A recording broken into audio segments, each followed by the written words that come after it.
L'IA va réfléchir les choses pour qu'elles soient compréhensibles pour elle, pas forcément pour un humain. Valoriser des codes de calcul qui sont open source depuis des décennies. La recherche en France et en Angleterre, c'était pas exactement la même chose. Côté simulation, on va dire que ces secteurs-là, ils sont plutôt en avance de phase.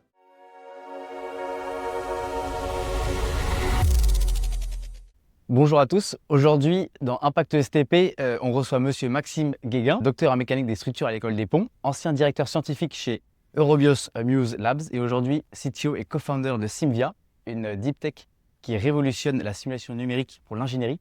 Bonjour Maxime. Bonjour.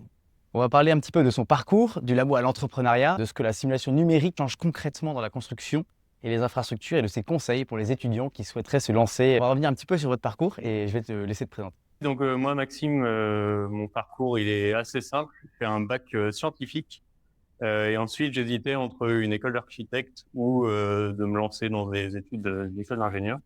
Donc moi, j'ai choisi la voie de l'école d'ingénieur. J'ai fait une prépa pour pouvoir rentrer dans les grandes écoles.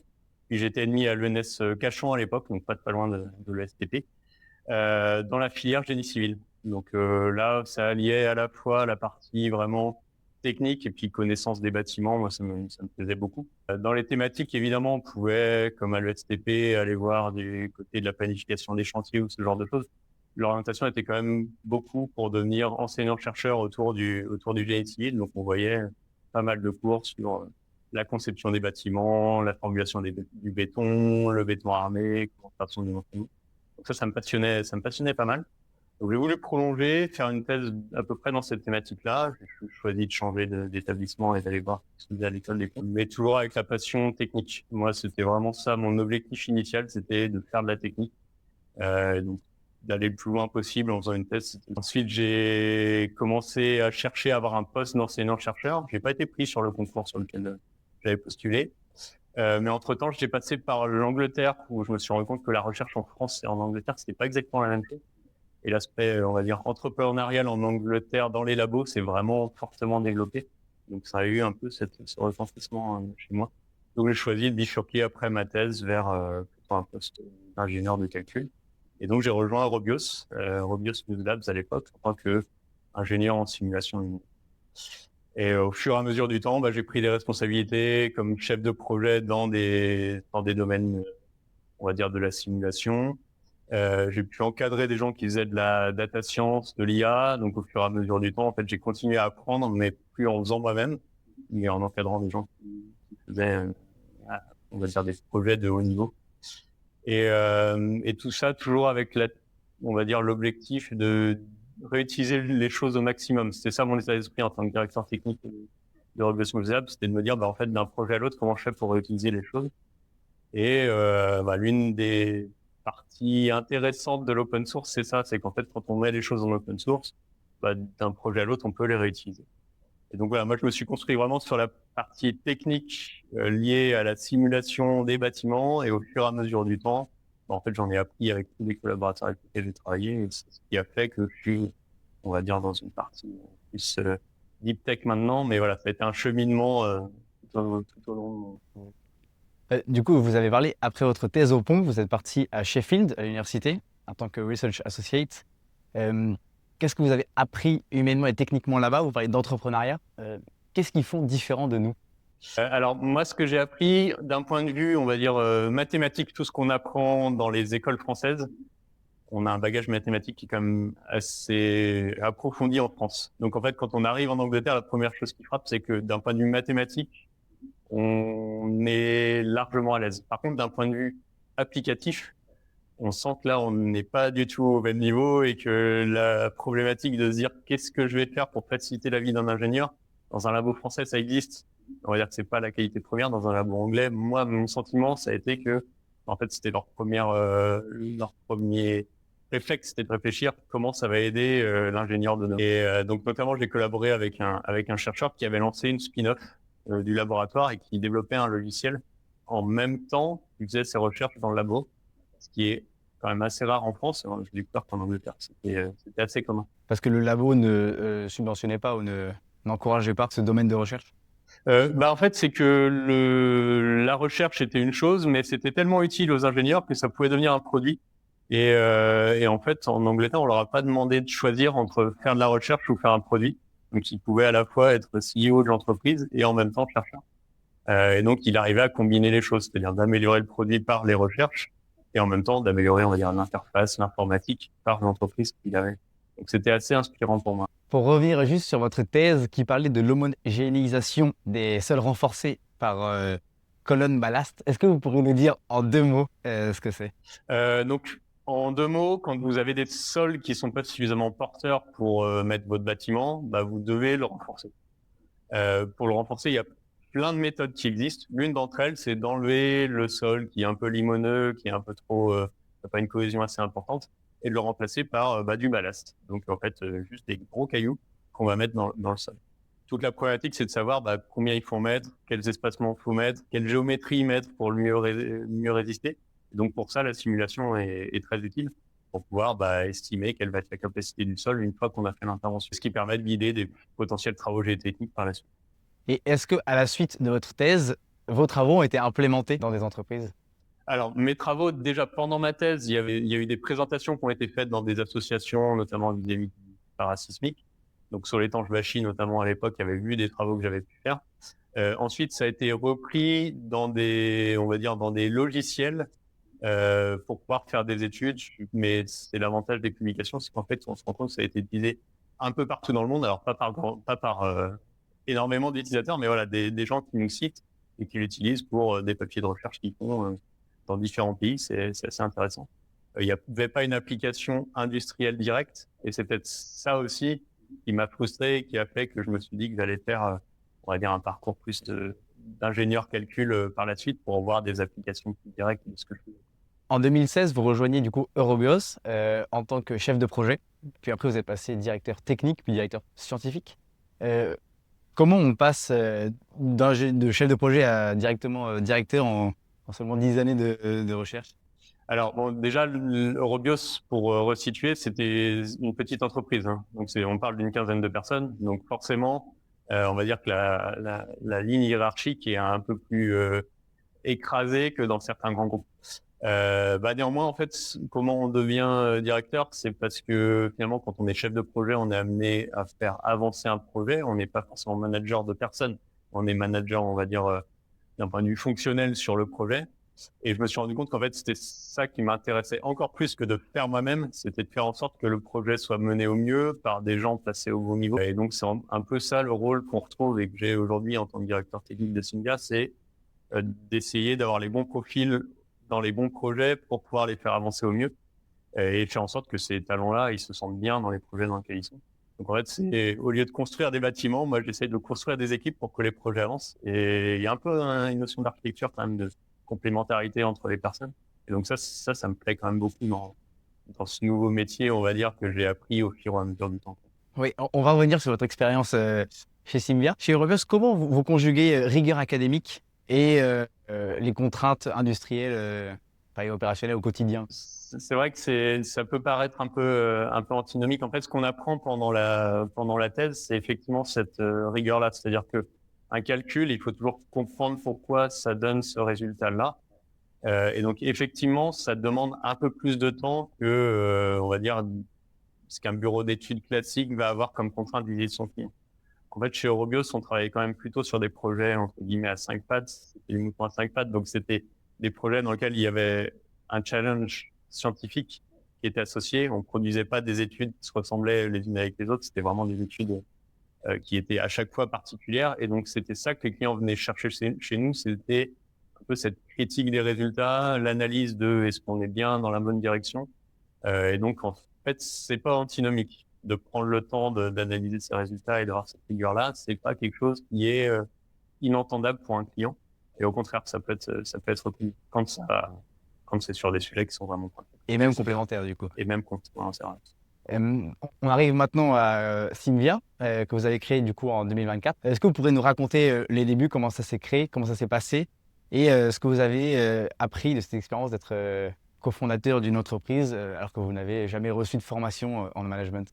C'est une super bonne question. Bon, déjà, Symbia, c'est un projet qui est intrapreneurial, on va dire. C'est un sujet qui vient de l'intérieur de EDF et de EDF R&D. qui a décidé de créer une filiale pour pouvoir valoriser des codes de calcul qui sont open source depuis des décennies. Donc en fait, l'idée existait déjà au sein du groupe EDF.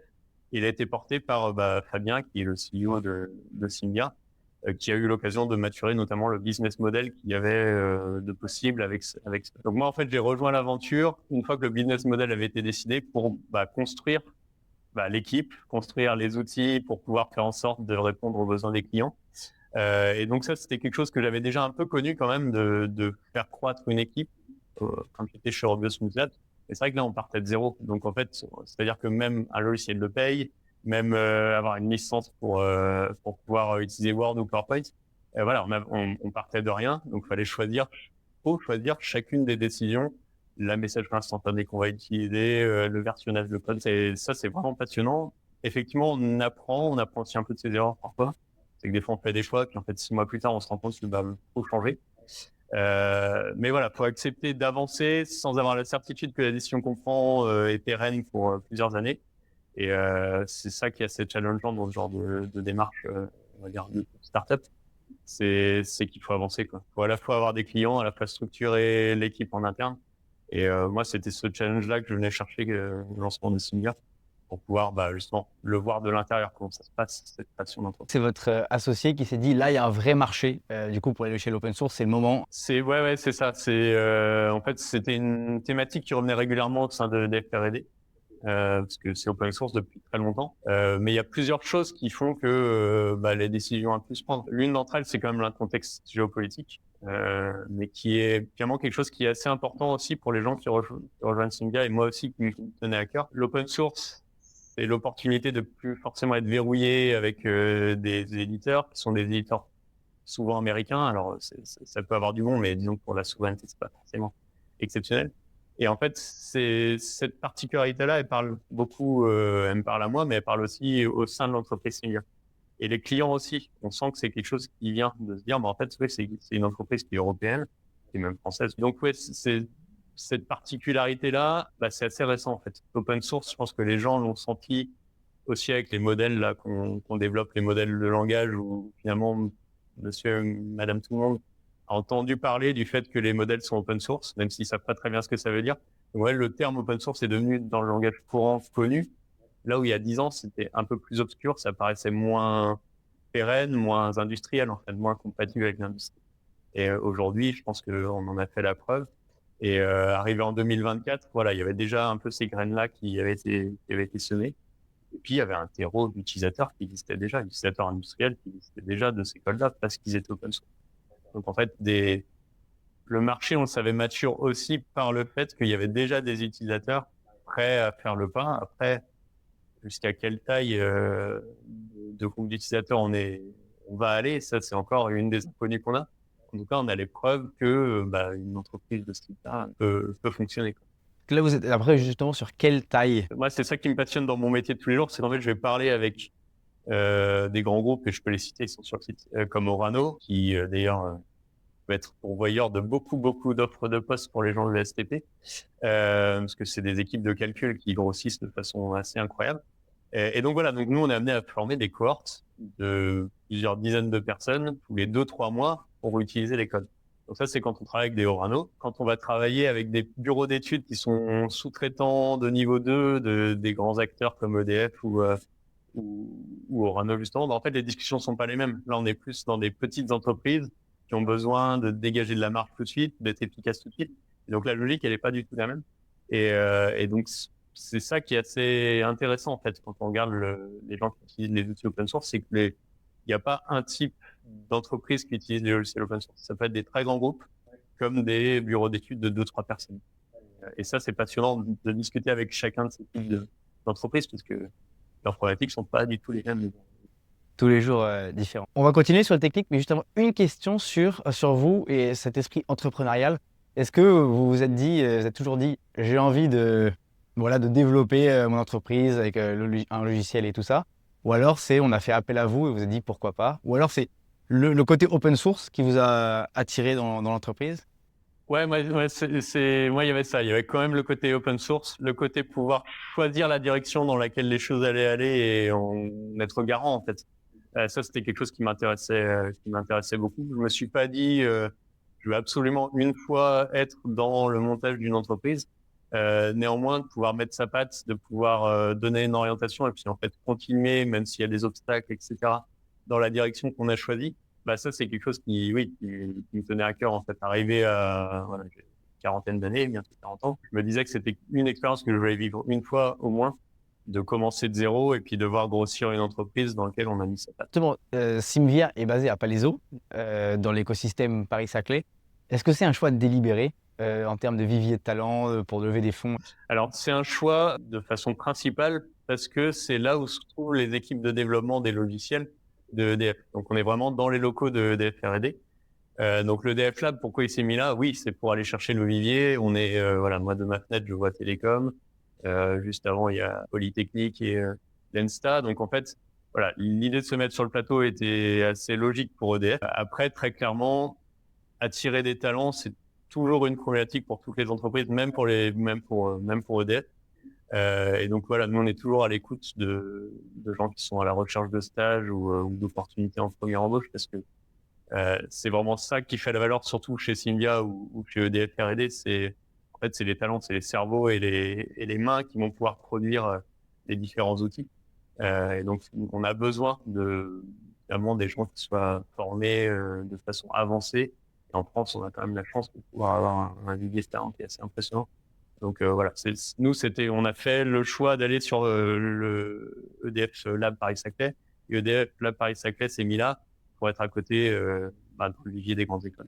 Quel profil vous recrutez justement chez Simvia? Vous recherchez des docteurs, des ingénieurs généralistes ou alors des profils plutôt tech et un petit peu business? Bah, nous, on a un peu tout. On a besoin de tous les profils que tu as décrits. Nous, on a besoin de gens qui connaissent la physique et qui s'intéressent en informatique. C'est quand même ça la première problématique qu'on a. Donc, en fait, là, on va recruter quelqu'un en juin qui a un profil de ingénieur génie civil. Alors, il n'a pas fait ses études en France. Il est ingénieur génie civil. Et puis, au fur et à mesure de sa carrière, au bout de 2, 3, 4 ans, en fait, il a touché à des projets informatiques qui font que il a mis les mains un peu plus dans l'informatique que ce qu'il faisait à l'école. Et voilà, on a besoin de ce type de profil-là. Donc moi, si j'avais un conseil à donner pour quelqu'un qui fait le STP et qui veut s'orienter vers le côté plus, on va dire, tech, lancez-vous dans des projets perso, déployez votre propre site web, ayez une page sur GitHub, un profil GitHub, et voilà, amusez-vous, mais faites en sorte que votre GitHub, ce soit une partie de votre CV. Ça, c'est vraiment pour les gens qui veulent faire du tech. Après, on a aussi besoin, effectivement, de profils qui vont connaître les métiers de nos utilisateurs et qui vont être plutôt côté commercial. Donc tous sont ingénieurs et on choisit ingénieurs de formation et on choisit d'aller vers le côté commercial. Parce que pour parler à quelqu'un d'un bureau d'études en génie civil, il faut connaître un peu son vocabulaire. Et en école de commerce, c'est dur d'apprendre ça quand on sort directement d'école de commerce. Donc on a bien aussi les profils qui sont ingénieurs et avec une spécialisation en école de commerce éventuellement. Chez nous, pour nous, c'est parfait.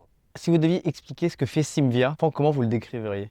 Symbia, on aide les ingénieurs à utiliser les outils du quotidien pour le dimensionnement des systèmes qu'ils vont étudier. Donc, ça peut être un bâtiment, on les aide à savoir combien mettre de béton. On aide un ingénieur automobile à savoir comment son moteur va chauffer. Et nous, on leur met en place tout ce qu'il faut pour qu'ils soient à l'aise dans leur quotidien. On fait de l'enseignement, on fait de la formation, on fait aussi de l'assistance technique. S'ils ont des questions, ils nous envoient leurs questions, on y répond sous forme de tickets.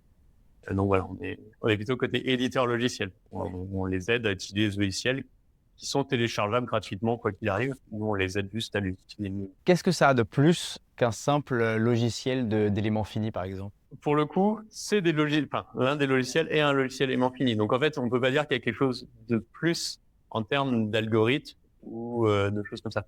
Par contre, ce qu'il y a de différent par rapport à un logiciel qui est commercial, c'est que vu que l'utilisateur a accès au code source, en fait, il peut lui-même rajouter des choses dans le logiciel, recompiler le logiciel, ajouter des choses qui lui semblent manquer.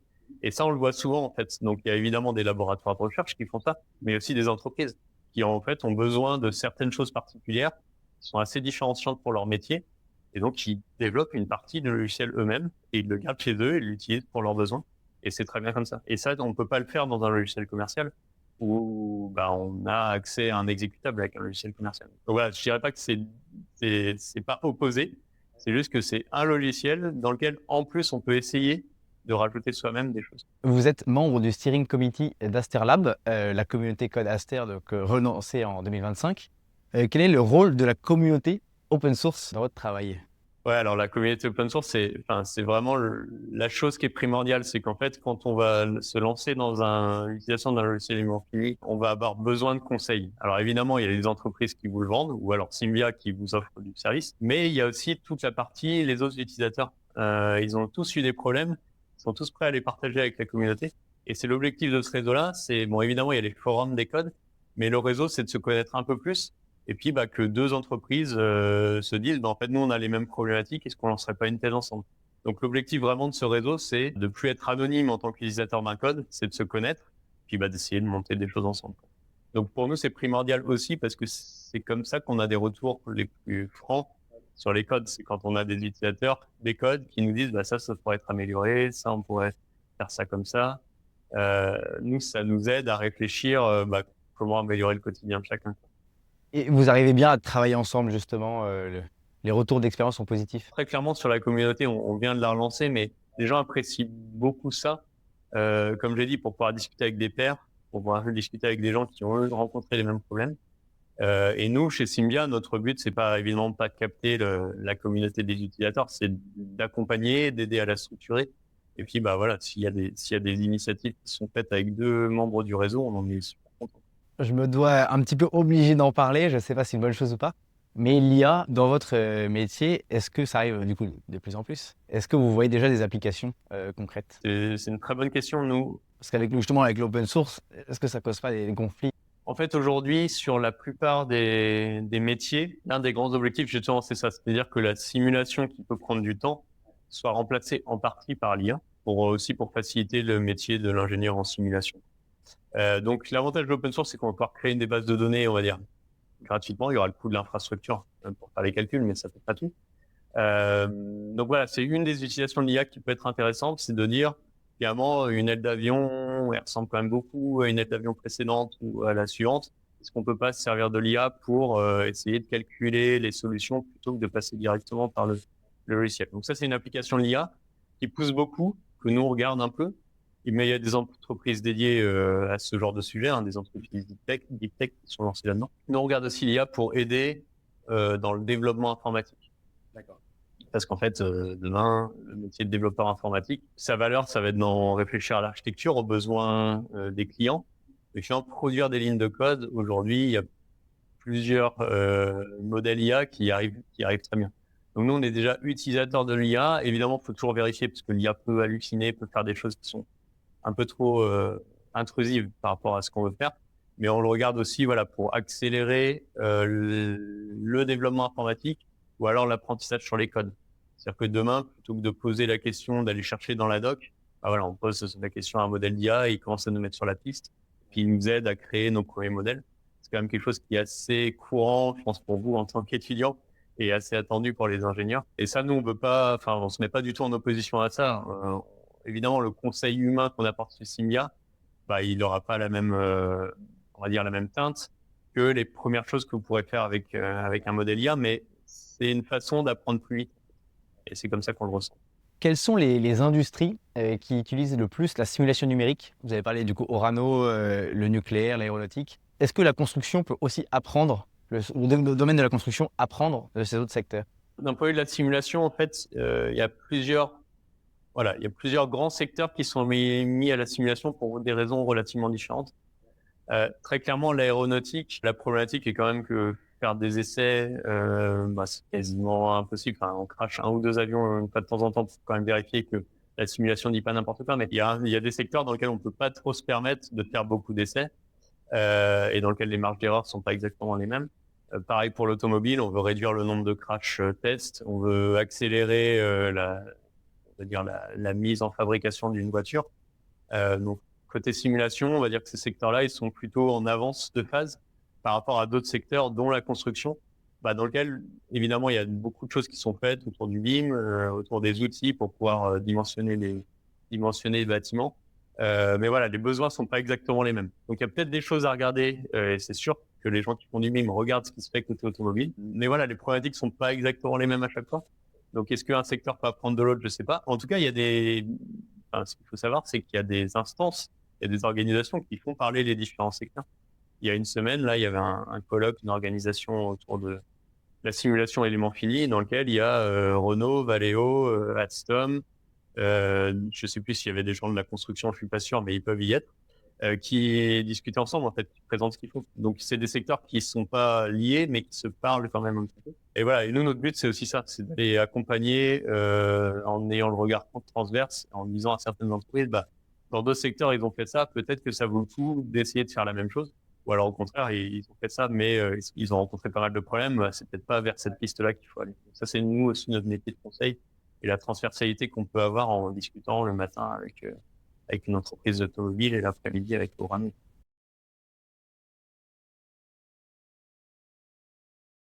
Effectivement, il y a les deux, c'est-à-dire qu'il y a des gens qui viennent nous voir parce qu'il y avait déjà une certaine renommée des codes éventuellement, parce que effectivement l'open source apporte plusieurs choses qui résonnent chez eux, et notamment l'open source, comme je l'ai dit, du groupe EDF français, pour certaines entreprises, ils disent quand même, c'est intéressant. Après, nous, on aide aussi d'autres entreprises à migrer, et on leur explique les intérêts de migrer dans une partie de ce qu'ils font d'un logiciel commercial vers un logiciel open source. Donc, on a les deux. On a à la fois des gens qui viennent nous voir, mais on va aussi on fait aussi des salons pour expliquer l'intérêt de l'open source, en fait, dans la simulation. Voilà. Moi, en tout cas, je suis passionné de simulation numérique, donc c'est sûr que si vous avez des cours là-dedans, j'encourage tout le monde à les suivre, ne serait-ce que pour avoir une idée de comment ça fonctionne. C'est pas une boîte magique. Il y a des choses qui marchent, des choses qui marchent pas bien. Mais effectivement, je pense que de toute façon, être à l'aise avec le numérique aujourd'hui pour le métier d'ingénieur, c'est quand même indispensable. Est-ce que le code, programmé, c'est encore le centre du langage RIA? Est-ce que, par exemple, à la fin d'avoir un code, avoir forcément ton CV, des choses qu'on a fait avec l'IA, comment, déménagement, des compétences qui sont moins du code pur, mais plutôt perfectionner différentes. Ouais, ça c'est une chose c'est une chose qui est intéressante. Après, nous très clairement dans le monde de l'ingénierie logicielle, il y a quand même un retour d'expérience qui n'existe pas encore complètement sur la pérennité de ce qui va se faire si on n'utilise que des modèles d'IA. C'est-à-dire que demain, si vous voulez vibe coder un site web avec un outil, éventuellement même faire des éléments finis et repartir de zéro, vous pourrez.